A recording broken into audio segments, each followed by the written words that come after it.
Hey everybody, it's me, Ken Heckenlively, with Twice as Lively. This episode is called The California I Grew Up In. Now, I'm doing a little bit of changing with my lighting. I've moved my camera a little bit. I want to see if that makes any difference. Hopefully, you can tell me in the comments. I'll look forward to that. I've got a skylight above me that seems to give me a unnatural glow. So I'm trying to figure out where exactly I should sit here so I'm not washed out, so my face isn't too red. So hopefully you will let me know. Maybe you like that camera placement a little bit. You can't quite see uh, the electrical outlet over there. Hopefully that'll be a little bit better. Now, what is this story not going to be about? I'm not going to be like one of those politicians that tell you I grew up in a log cabin or I had an abusive home environment, that I pulled myself up by my bootstraps and that I fought for every dollar I earned. No, I am one of those terrible creatures that seems to be hated by the Republican Party today, or a lot of the conservatives, which is the country club Republican. Yes, it is true. I'm sorry. I was not born a poor black child. I was born into a country club. Or let me just say, I moved into a country club when I was 2.5 years old. So, a little bit about me. I was born in Sacramento, California. Um, I don't remember much about Sacramento since I moved when I was 2.5. We went back a lot, but we moved from Sacramento, California to Alamo, California, and to the newly established Round Hill Country Club. Now, again, I don't remember moving in there, but stories that my mom told me uh, is that it seemed to be the middle of nowhere. Eventually, Round Hill Country Club would come to have over 300 homes, but at the time we moved in, there were fewer than 50 homes. Now, what do I remember about the home? It was a wonderful rancher. I think it was about 3,000 square feet. It was on the 14th hole. So it had a nice view of the golf course and a pond. There were ducks there. I remember being a little kid, walking out there with some bread to feed the ducks. Yes, it was idyllic. But I wanted to talk a little bit more about what it was like growing up in a country club in California in the 1960s and 1970s. First of all, who lived in that country club? It wasn't the guys who had a lot of money from their families. What I remember about the country club is it was populated by men and women primarily who'd come from the Midwest. Okay. So they were Midwestern kind, and they were in California because they were chasing their dreams, the California dream, get out of the boring Midwest, go to someplace exciting, which is what California was in those years, and make your fortune.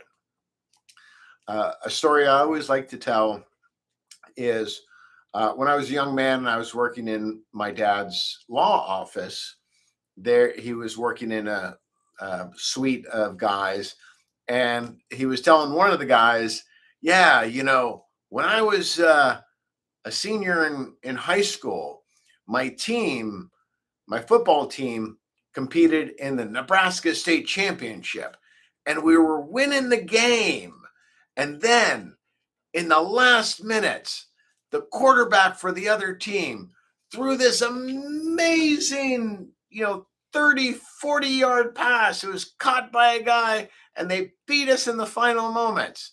And the guy that my dad was telling it to, somebody I came to know named Vern Schaefer, said, yeah, I was that quarterback. Okay, so what are the chances that two guys from Nebraska would end up in the same office in California? Well, that's just the kind of way it was. And Round Hill had this really wonderful first generation money energy.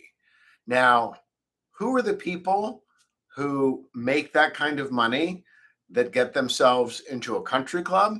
Well, they're entrepreneurs.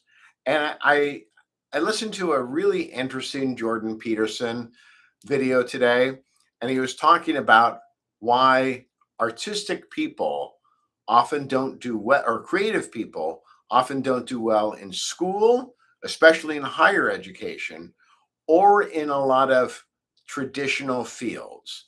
And that's because most fields have a kind of narrow range of how to do things, and artists don't have that.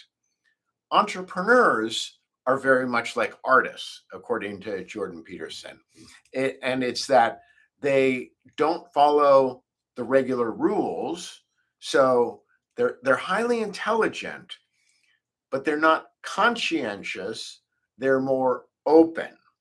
And as I was thinking about how I would describe Round Hill Country Club, what Jordan Peterson said made a great deal of sense to me, because that's what I remember in growing up at Round Hill Country Club. Because as a young boy and a young man, I got exposed to a lot of people who, for their time, were in the news a lot. So, two doors down from us, we had some neighbors who would sponsor sports figures. So, I remember going to the neighbor's house, and there might be football players from the Oakland Raiders there.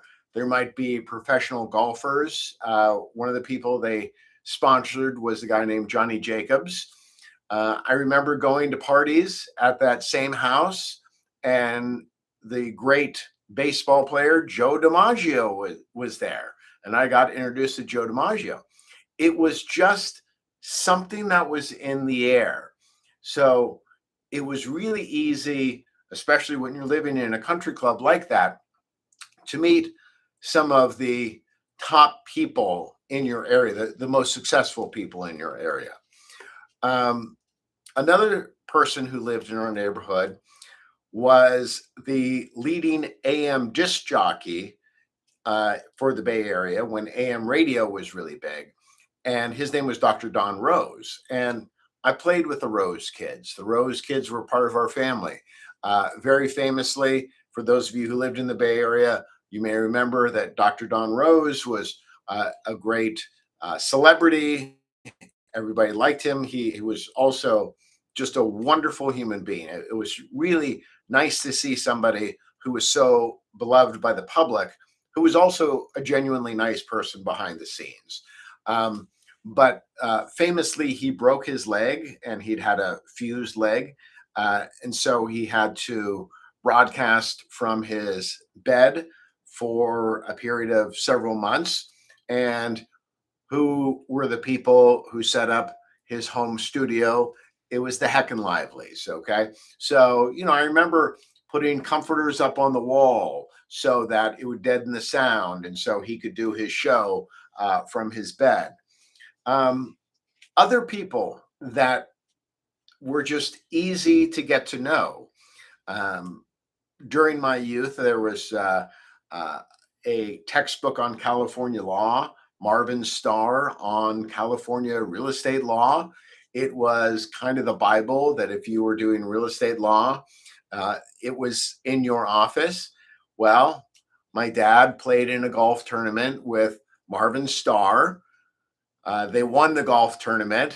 Marvin Starr and him became good friends, and Marvin Starr would always come over to our 4th of July parties. And so you think, oh my God, somebody who wrote the textbook on California real estate law, I'm sure he was a very serious individual.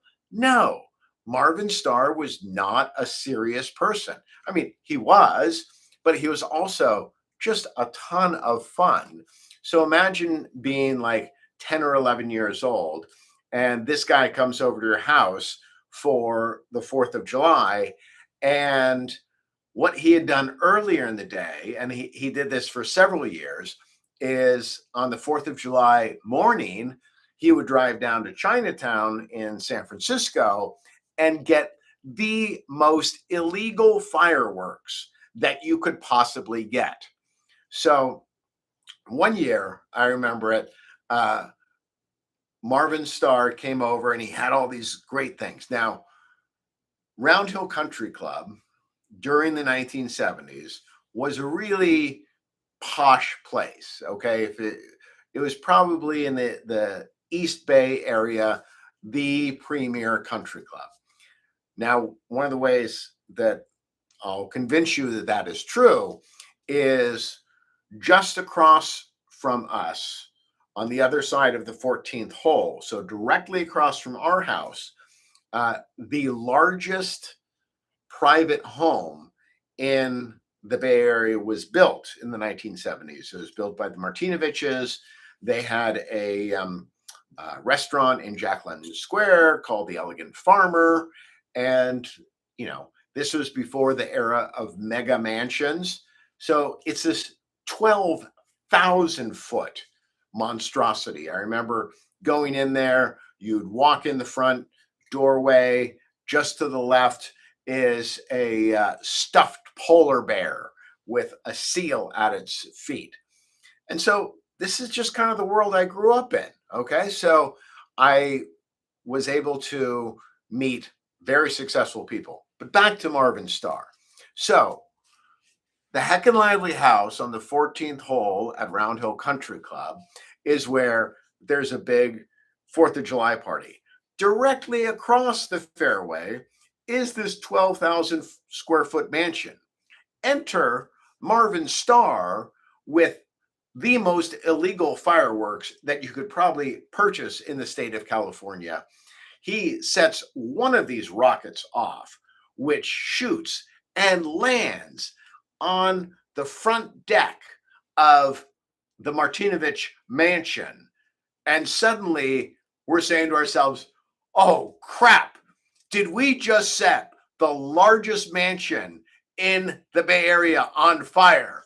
We were running over there to make sure that it didn't set the house on fire. But that's just the kind of thing that would happen. You would easily interact with these very successful people, and they were very approachable. And I think as I have become, a writer, I have this same sort of sense about me that these entrepreneurs did, which is I'm not really that conscientious. And if you stick me in to, a kind of straitjacket job, I don't know that I'm really going to impress anybody. But if you let me be creative, as you can see by my 20 books here, um, I'll knock it out of the park. So that was just kind of what California was like, and that was the culture. I mean, it was that California was the place for free thinkers. It wasn't the place for rigid ideologues. And I think that's one of the things that I miss a great deal because I consider myself a conservative, but with many conservatives, I feel like there's this lack of flexibility in their thinking. Um, I'm not going to be a Bible thumper. I'm not going to tell you about Jesus. I'll share some things about my faith, but I'm not going to be doctrinaire. I never have been. My parents were a perfect example. Like I said, my dad came from the Midwest. Um, those Midwestern manners mattered to us growing up. Uh, my dad did like talking about politics, but he did it in a very gentle way. And when somebody would come up and start talking about some political person or ideal that my father may not have liked, he always did the same thing, which I thought was wonderful. He's like, I don't really know that much about that person. Tell me why you like him. I'm interested, but I don't know that much about him, which was great because then the person could talk about that person. And I remember sometimes asking my dad, "Hey, Dad, I thought you didn't like that person, and you got them to talk a lot about it or that idea." And he goes, "Well, I don't know. Maybe I'm wrong. Maybe I should learn more about him." And so that was sort of the ethos in which I grew up. The other thing that I think gets missed is that the culture was very welcoming to women in education. So let me talk a little bit about my mother. So she graduated from college. It was very important that she go to college. She went to Lone Mountain College in San Francisco, which no longer exists. She was somewhat adopted by the nuns who ran the school because there were some problems between her and her mother. And what they saw in her was somebody who was moving forward. And so in the early 1950s, the University of San Francisco was integrating um, not only racial minorities, but women. Before that, USF was an exclusively male school. And my mom was one of the first three women through the graduate program at USF for educational administration. Up until that time, yes, the schools had a lot of women teachers, but it was not thought that women could be administrators. Well, my mom not only went through the USF graduate program, but graduated valedictorian of it. And so she was also one of the first, one of the first women to graduate from USF. She was the youngest county school supervisor in the state of California, was one of the founders of our local educational television station, KQED. And what I remember growing up was that she was very clear on the idea that a woman could do anything a man could do, and that there was just an absolute equality between the sexes. But one of the things that I feel like was lost in future generations was this competition with men, and somewhat a disrespect of men. It was always very clear to me that my mom thought men were awesome, and I remember her saying it often that men and women are different, and she just thought that men brought so much to the table, a different way of thinking, and women brought a different way of thinking to the table, and that if we wanted to be really successful, what we just had to do is we had to have those conversations between men and women. We had to have that mutual respect between men and women. We're going to see the world in different ways, but we're not going to be hostile to each other. It should be complementary between men and women. And, that was the kind of California that I grew up in. And it gets me thinking about this upcoming election we have in California. I mean, California has really been suffering in the past couple of decades. Now, a couple of the reasons for that are not just people are crazy in California, but a system has been set up which rewards that craziness. And that is our so called jungle primary. So, what we do is we have this, you can't run as a Republican or a Democrat for the governor of California. You can only run as, who you are. What that means practically is that the Democrats will have an advantage because they have the stronger organization in California, but it really has prevented the people of California from having a real choice. Now, coming up this next Tuesday, we're going to have an election or primary, and it's looking like the two most likely people who are going to be at the top of the ticket are Xavier Becerra and Steve Hilton. And I'm really hoping for Steve Hilton, um, because he's different. He's different in that way that California needs. And I think that California has always led the nation. So, if you know much about Steve Hilton, he is from England. He doesn't strike you as a commanding figure, but man, is he well spoken, and he's very smart. And one of the things that I've always appreciated is an outsider's perspective. Now, the fact that he was involved in English politics, I think, is actually good for our American system.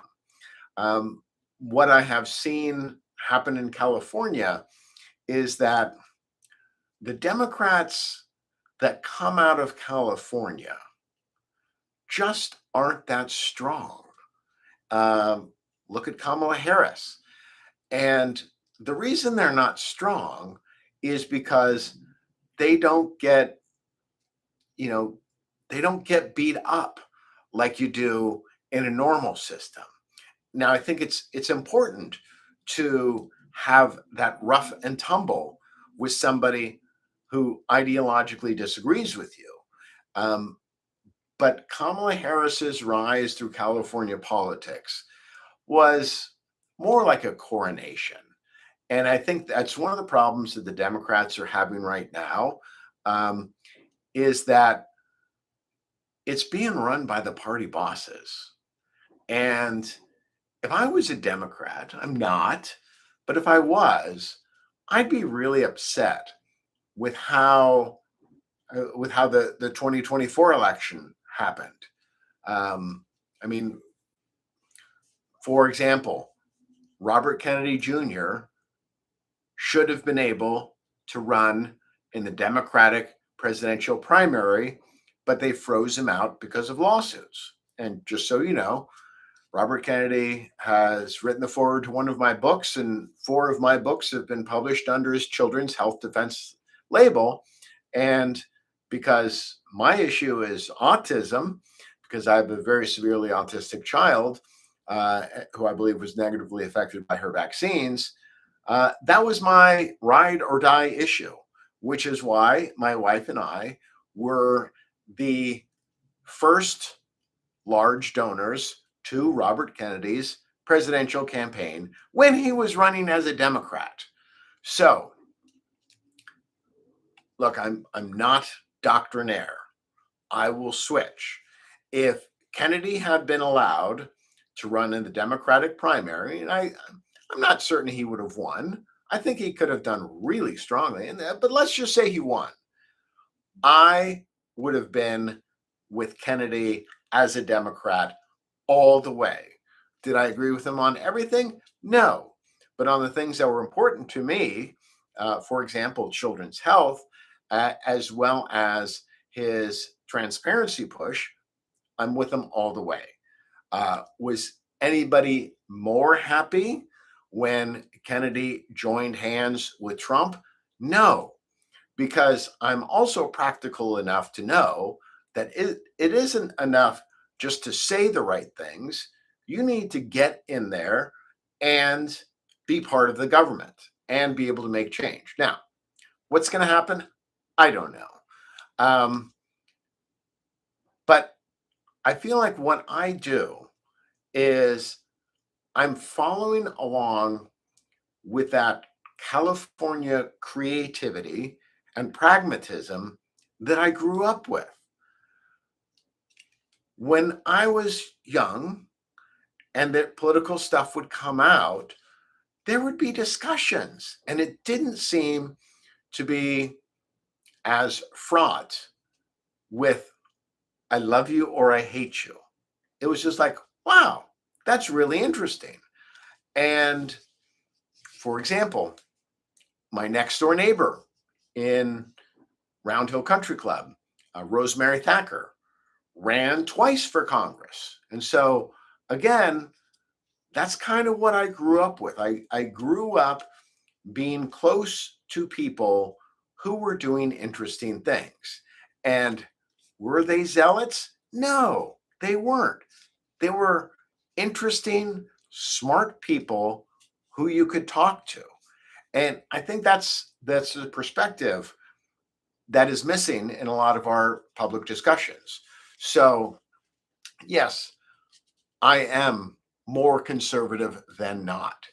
But am I interested in talking to people on the other side? Yeah, because let me tell you all the wonderful things that liberals have taught me over the years.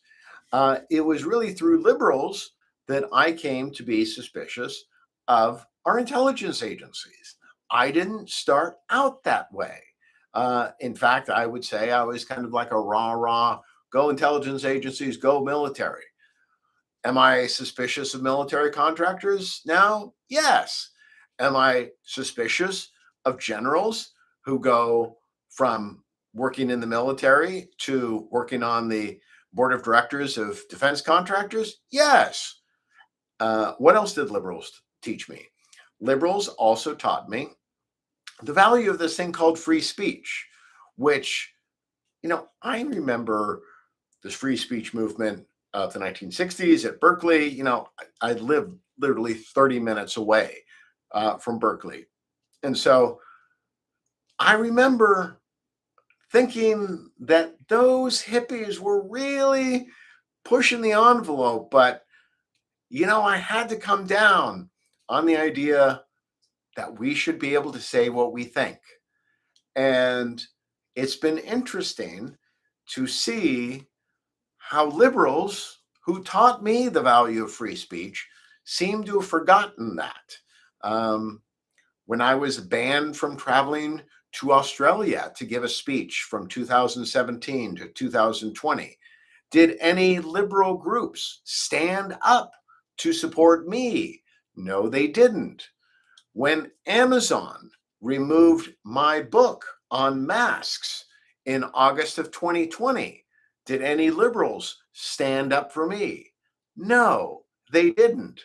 When it came out in 2024 from the House Judiciary Committee that two of my books had been singled out by the Biden administration for Amazon to ban or downlist, did any liberal groups stand up for me? No, they didn't. But I don't care. I learned the lesson. Free speech is how we are able to think. If you can't speak, then you can't learn from other people, learn when you're making some good points and learn when you're making some bad points, and think better. These are things liberals taught me.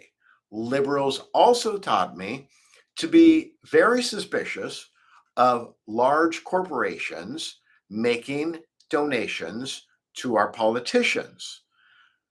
So, if large corporations can make donations to our politicians, or foreign interest groups like APAC can make donations to our politicians, is that something that should concern us? Yes, that's an idea I got from liberals. One of my worries about what's happening in today's politics is I don't think liberals are learning from conservatives, or that conservatives are learning from liberals. Because if you're not talking with each other, if you're deciding to avoid having meals or family discussions over the dinner table about politics, everybody loses. So I want that California spirit of, of open discussion about curiosity to hopefully be rekindled in our country. And that's really why I'm putting this show together is I want us to start talking to each other. So it's not enough for you just to listen to these shows on YouTube or wherever you're viewing this, but let's start going out and having conversations face to face with real people who may not share our opinions. Let's be friendly. Let's look at their character. Let's assess the good that they do as human beings. Because one of the things I say is that I've had different opinions on subjects. I've changed my mind. But what didn't change is I was still a nice person when I had different views. So if somebody's a nice person, that should be enough. Maybe that nice person that you disagree with is right and you're the one that's wrong. Doesn't mean you're not a nice person.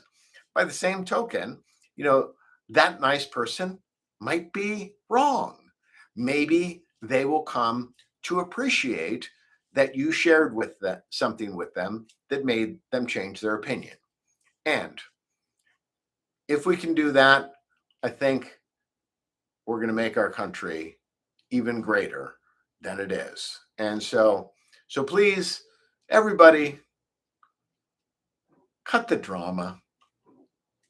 Just be curious, lean into it, try to talk to people who have different opinions from you and see if there's anything you can learn from them. All right? Enjoy your coffee and conversations. I think I forgot the simultaneous sip today. Sorry, Scott. Have a great day.